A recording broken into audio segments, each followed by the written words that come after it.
ভোটের হাওয়ায় এই পর্যায়ে যুক্ত হচ্ছেন সিনিয়র সাংবাদিক মিজানুর রহমান। জনাব মিজানুর রহমান, আপনাকে স্বাগত জানাচ্ছি আমাদের আজকের স্টেপ প্রেজেন্স ভোটের হাওয়ায়। আপনার কাছে জানতে চাইব, নির্বাচনী খবর সংগ্রহের জন্য সাংবাদিক হিসেবে তো আপনি আসলে মাঠে ঘাটে ঘুরে বেড়াচ্ছেন, কেমন দেখছেন ত্রয়োদশ জাতীয় সংসদ নির্বাচনের প্রচারণার যে পরিবেশ সেটি? আপনাকে ধন্যবাদ। যে আজকে বেলা 2টার পরে আপনার প্রচারণা শুরু হয়েছে।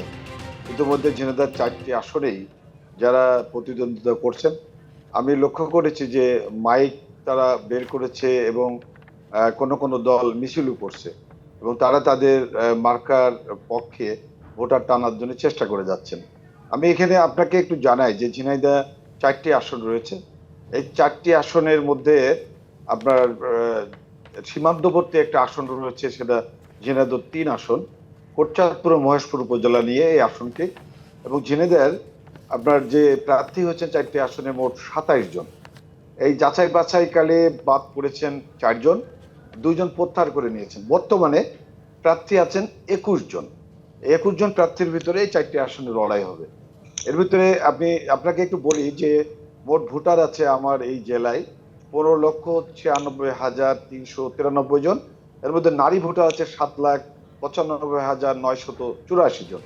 তৃতীয় লিঙ্গের ভোটার আছে 19 জন এই 4টি আসনে। পোস্টাল ব্যালটে এবার কিন্তু ব্যাপক সাড়া। জেলাতে রেকর্ড সংখ্যক পোস্টাল ব্যালটে রেজিস্ট্রেশন হয়েছে 21,018 জন। নির্বাচনের সার্বিক যে পরিস্থিতি, এই পরিস্থিতির জন্য 15 জন নির্বাহী ম্যাজিস্ট্রেট কাজ করছে। পাশাপাশি আপনার 4 সদস্যের নির্বাচনী অনুসন্ধান কমিটি রয়েছে, তারাও কাজ শুরু করেছে।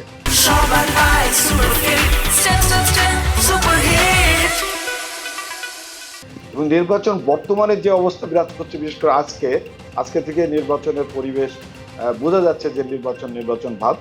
এর আগে কিন্তু এই কয়েকদিনই কিন্তু নির্বাচনের কোনো আবহাওয়া ছিল না। আপনি জানেন যে ঝিনাইদহের যে অঞ্চল, এই অঞ্চলটা অত্যন্ত খুব ঝুঁকিপূর্ণ অঞ্চল হিসেবে আমরা দেখে থাকি। এই অঞ্চলে আপনার যেমন সীমান্ত রয়েছে, পাশাপাশি কিন্তু একসময় চরমপন্থীদের আধিক্য ছিল। চরমপন্থীরা কিন্তু অবৈধ অস্ত্রধারীরা এখানে ছিল, তারা এই মুহূর্তে কিন্তু নেই।